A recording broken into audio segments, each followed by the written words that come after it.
Kalau sudah membicarakan tentang tapel Adam, itu bahasanya jorok. Makanya nggak tak jelaskan gitu loh.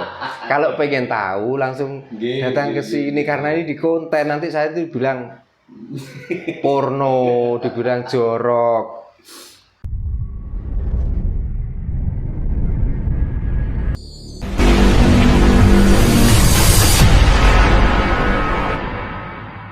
Kalau kita berbicara wali, Pak, tadi Pak Dara menyinggung terkait wali, penyebar agama di tanah Jawa.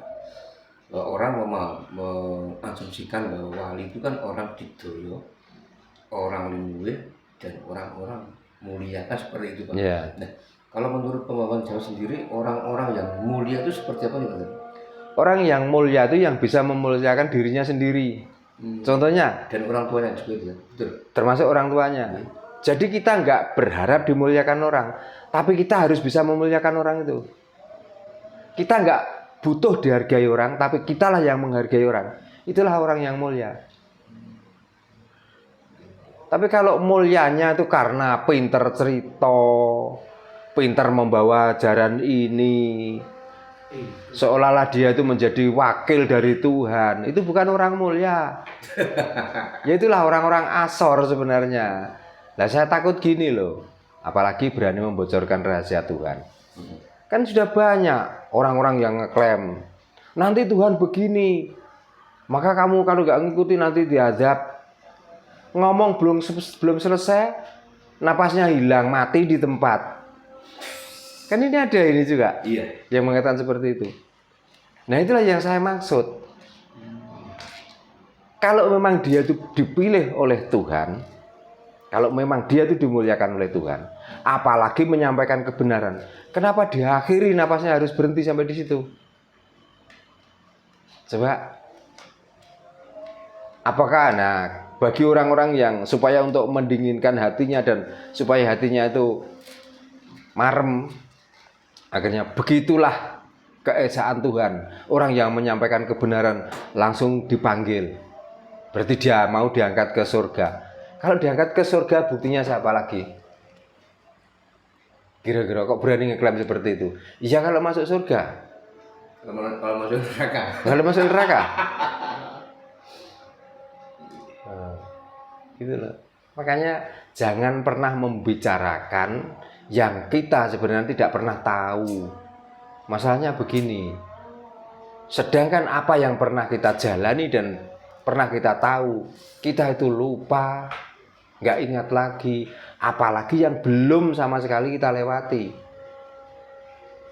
Kita di dalam perut ibu, kita sudah hidup, kita sudah makan, kita sudah melek, sudah tidur.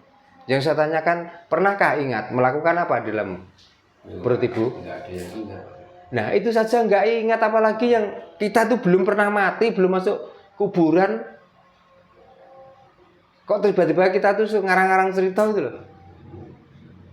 Kok kalau begini nanti di sana akan begitu. Terus pertanyaannya, kapan ada orang yang sudah mati terus pulang memberi cerita itu? Kalaupun ada, itu pembohongan yang sangat luar biasa. Gitu. Makanya sekarang tuh banyak orang-orang gila yang sudah mulai ngobrol di mana-mana di YouTube, mengatakan bahwa keluarganya bisa begini, bahkan ada pesawat yang sudah landing kembali mundur. Iya, kalau pesawatnya kehabisan bensin. Tapi kalau manusia saja kok tiba-tiba ngeklaim seperti itu. Mbok, jangan terlalu. Orang itu membawa hidupnya sendiri. Ini rahasia. Nggak tahu besok itu mau apa. Gitu loh. Sekarang merencanakan sesuatu, besok akan ke sini. Ya kalau nyampe besok. Bahkan tadi sudah tak ceritain itu ya, kejadian seperti itu. Melihat omongannya, seolah-olah dia tuh kayak mau hidup selama-lamanya. Tapi kenapa? Kemarin jam 1 datang ke sini, jam 9 sudah meninggal. Lah, itulah manusia, makanya sadarlah seperti itu. Kita besok itu mau terjadi apa itu lo nggak tahu. Tapi ya perlulah kita itu merencanakan. Tapi selagi rencana kita itu rencana baik, gitu loh. Karena baik juga nggak ada ukurannya, jelek juga nggak ada ukurannya. Berarti rencana manusia itu bukan rencana dari Tuhan nih Pak. Makanya orang itu yang menganggap bahwa ini semua rencana Tuhan, itu orang kafir, orang yang masih tertutup hatinya. Itu rencana kita sendiri. Lah mau tercapai atau enggak? Makanya kalau ngomong besok, nanti malam loh kita masih butuh tidur. Nah, apa yang akan terjadi waktu tidur itu? Kita kan nggak tahu. Kita juga belum tahu. Nah, berarti kan merencanakan boleh. Tapi sesuatu yang terjadi baik yang menyenangkan ataupun yang menyedihkan, itu bukan rencana Tuhan, itu rencana kita sendiri. Orang yang saya ceritakan tadi mendapatkan musibah, apakah itu rencana Tuhan? Ya, rencana. Kan dia yang merencanakan. Nah, di tengah jalan ada musibah. Berarti kan efek dari rencana mereka toh. Apakah Tuhan tadi malam kemarin sudah merencanakan, oh kamu jalan ke sana ya, besok kamu di sana akan ditabrak mobil, maksud begitu? Kamu akan dibaca orang, maksud Tuhan punya rencana begitu? Memangnya kamu itu siapa kok jadi rencana Tuhan tuh? Soalnya ini penting buat teman-teman. Kan sering kan kita tuh dengar orang ini misalkan usaha terus kata loh ini rencana Tuhan itu melakukan. Nah, itu namanya orang menuduh Tuhan.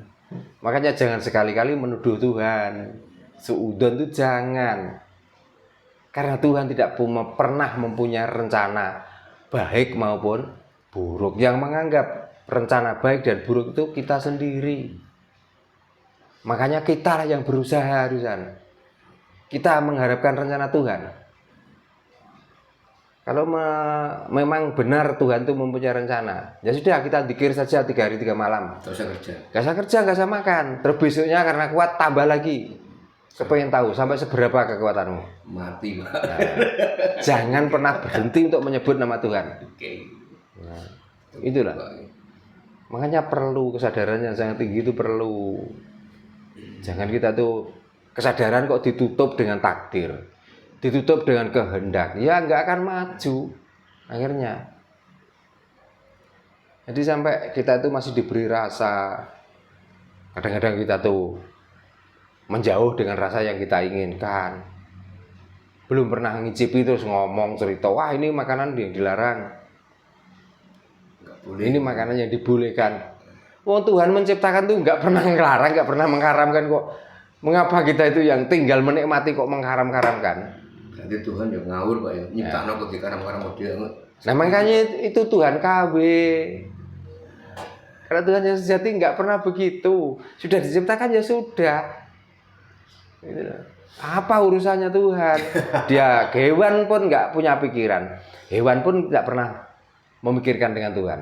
Dia kepengen berkembang biak tanpa ada yang memberi, dia mencari makan sendiri kok. Di saat dahaga berusaha mencari minum kok. Padahal sama-sama ciptaannya. Padahal hewan itu tidak pernah salah dalam berucap.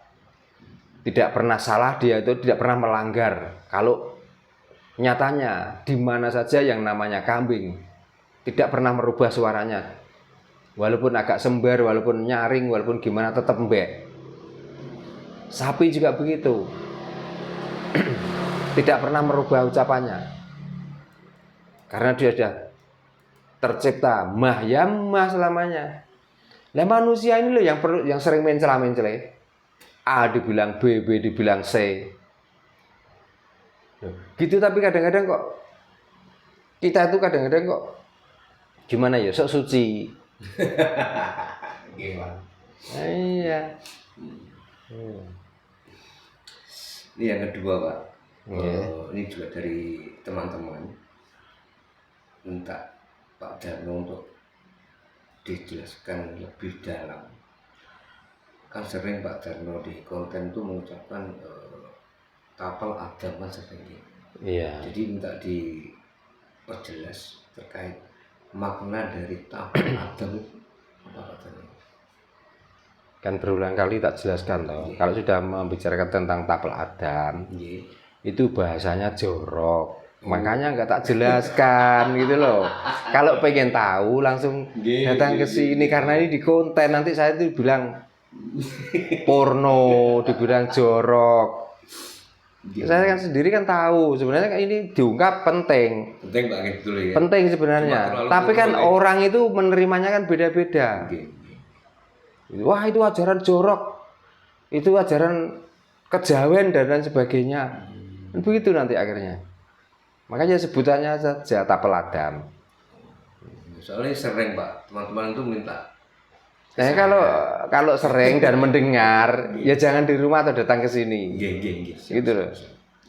Jadi supaya lebih jelas. Kalau ini saya jelaskan di sini, nggak etis. Terlalu porno Pak. Nah, begitu loh. Orang tidak semuanya bisa menerima. Dianggaplah berarti ajaran Jawa ya cuman itu aja yang dibahas. Padahal sebenarnya di dunia yang dibahas itu apa? Ya itu tuh sebenarnya. Orang sampai korupsi, sampai berebut kekuasaan. Ya cuma gara-gara tapel Adam kok. Sebenarnya. Terus nggak mungkin orang itu murni karena saya pengen mengabdi. Nggak ada. Apalagi pejabat-pejabat tuh. Alah, setelah mendapatkan jabatan itu kaya, kawin lagi. Itulah yang terlintas dalam pikirannya. Bahkan 99% ini otaknya arahnya ke situ. Siapapun orangnya.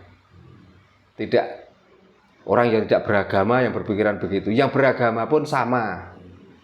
Arahnya ke tapel Adam.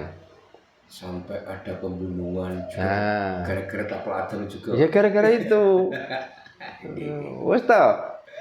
Mau bagaimanapun, seberapa kuat ilmunya, dikala dia sudah berlebih, dia itu hanya memuliakan itu.